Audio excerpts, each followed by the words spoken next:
Hello good morning दोस्तों। तो हमारे यूट्यूब चैनल में आप सबका स्वागत है। तो इंजीनियरिंग ड्राइंग की आज सेकंड क्लास है। एक क्लास फर्स्ट क्लास पहली वीडियो में कंप्लीट हो चुकी है, तो आप जाके देख लीजिए चैनल में जाके हमारे। ठीक है, तो आज का चैप्टर है लाइंस, है ना। लाइन से कुछ क्वेश्चंस करेंगे, एमसीक्यू क्वेश्चंस। तो पहला क्वेश्चन क्या है आपका स्क्रीन में दिख रहा है, निम्न में से कौन सी उपयुक्त लंबाई की सीधी रेखा है। ठीक है, पहला क्वेश्चन क्या दिख रहा है आपका, पहला क्वेश्चन है आपका, निम्न में से कौन सी उपयुक्त लंबाई की सीधी रेखा है ना। आपको स्ट्रेट लाइन पूछा है, ए नंबर दिया है, फिर बी नंबर दिया है, सी नंबर, डी नंबर, और यहाँ से ऐसे ही क्वेश्चन आएगा, है ना। या तो डेफिनेशन पूछेगा, या तो जो लाइन है उसका सिंबल बना के पूछ लेगा कि ये किस लाइन का है ना, कौन सी लाइन है। ठीक है, तो इस चीज़ को आप अच्छे से ध्यान रखिएगा। ठीक है, तो इनमें से सीधी रेखा कौन सी है आपकी, ऑप्शन नंबर डी। ठीक है, ये जो डी नंबर दिख रहा है ये आपकी कौन सी है, सीधी रेखा है ना। ठीक है, चलिए अगला नंबर देखते हैं। क्वेश्चन क्या है, दूसरा नंबर, दो बिंदुओं के बीच की दूरी जिसमें निरंतर दिशा परिवर्तित होती रहे, ठीक है, वह कौन सी रेखा कहलाती है। अच्छा क्वेश्चन है, ठीक है, एग्जाम में भी आया है, देखिए लिखा हुआ है, फिटर 2014 है ना, इंजीनियरिंग ड्राइंग के पेपर में आया था। दो बिंदुओं के बीच की दूरी जिसमें निरंतर दिशा परिवर्तित हो रही हो, तो कौन सी रेखा कहलाएगी। ए नंबर है तिरछी रेखा, जिसको इंक्लाइंड लाइंस बोलते हैं, कर्व लाइन वक्र रेखा बी नंबर है, सी नंबर क्षैतिज हॉरिजॉन्टल लाइन है, और डी नंबर सीधी रेखा है। ठीक है, तो इसका सही आंसर कौन सा होगा, कर्व लाइन। कर्व लाइन कैसे कहलाती है आपकी, क्या बोल रहा है, दो बिंदुओं के बीच की दूरी जिसमें निरंतर दिशा परिवर्तित हो रही हो। ठीक है, ऐसे ऐसे, तो ये आपकी कौन सी होगी, कर्व लाइन होगी। कौन सी लाइन होगी, कर्व लाइन। ठीक है, चलिए अगला क्वेश्चन देखते हैं। तीसरा नंबर, तीसरा नंबर क्या है, तो तीसरा नंबर आपका क्वेश्चन है, किसी बिंदु से होती हुई रेखा जो अपनी दिशा परिवर्तित करती रहती है वह कौन सी लाइन कहलाती है। ठीक है, मतलब किसी बिंदु से होती हुई रेखा जो अपनी दिशा परिवर्तित करती रहती है वह कौन सी लाइन कहलाती है। ठीक है, तो तीसरा का क्या हो जाएगा आपका, वही कर्व लाइन है ना, वक्र रेखा ही होगा, सेम वही वाला क्वेश्चन आ गया। ठीक है, चलिए क्वेश्चन नंबर चौथा देखते हैं क्या दिया हुआ है।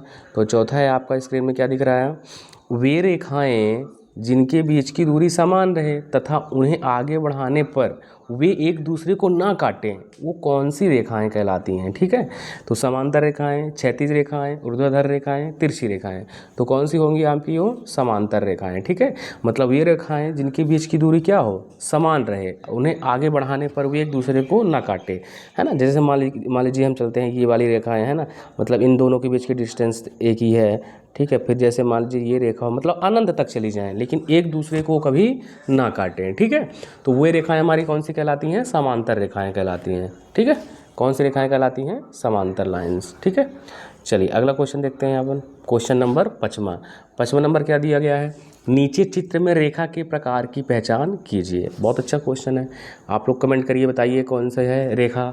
ठीक है, हॉरिजॉन्टल लाइन है कि प्रवण रेखा है कि समांतर रेखा है कि लंबवत रेखा है। ठीक है, तो ये कौन सी है आपकी, समांतर रेखा है। ठीक है, सेम वही डेफिनेशन यहाँ पे काम कर रही है ना। वे रेखाएं जिनकी बीच की दूरी क्या है, समान, तथा उन्हें आगे बढ़ाने पर वे एक दूसरे को ना काटे, वो कौन सी कहलाती हैं, आपकी समांतर रेखा कहलाती है। ठीक है, चलिए देखिए अगला क्वेश्चन क्या है ना।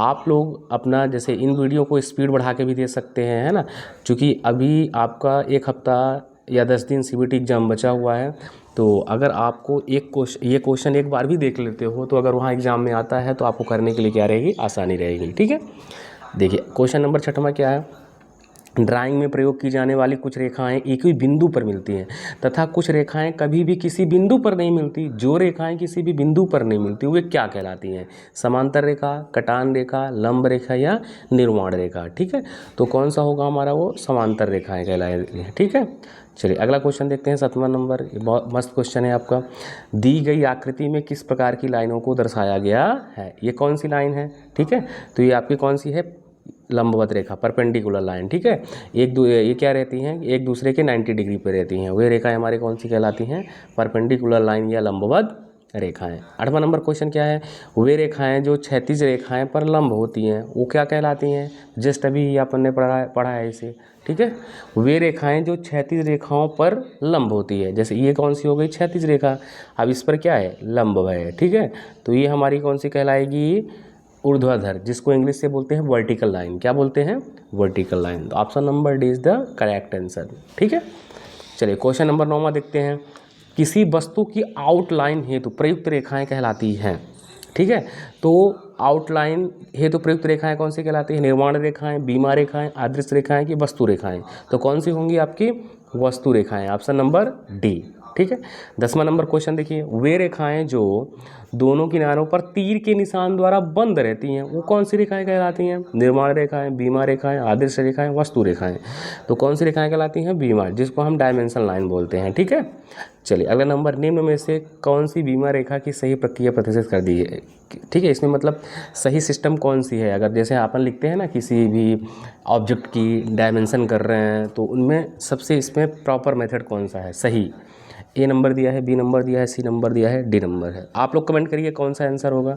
तो इसका सही आंसर कौन सा होगा? ऑप्शन नंबर सी, ये इसकी एकदम एक्यूरेट माप होती है। ठीक है ना, तो ये 11 क्वेश्चन अपन आज किए। ठीक है, नेक्स्ट क्वेश्चन अगली क्लास में करेंगे। ठीक है, तो आप लोग ऐसे प्रैक्टिस करते रहिए और कमेंट में बताइए आप लोग, है ना, कि हमें कौन सी क्लासेस चाहिए, उसके अनुसार मैं आपको क्लासेस लाता रहूँगा। ठीक है, तो थैंक यू दोस्तों, अपना ध्यान रखिए और अच्छे से पढ़िए। ठीक है।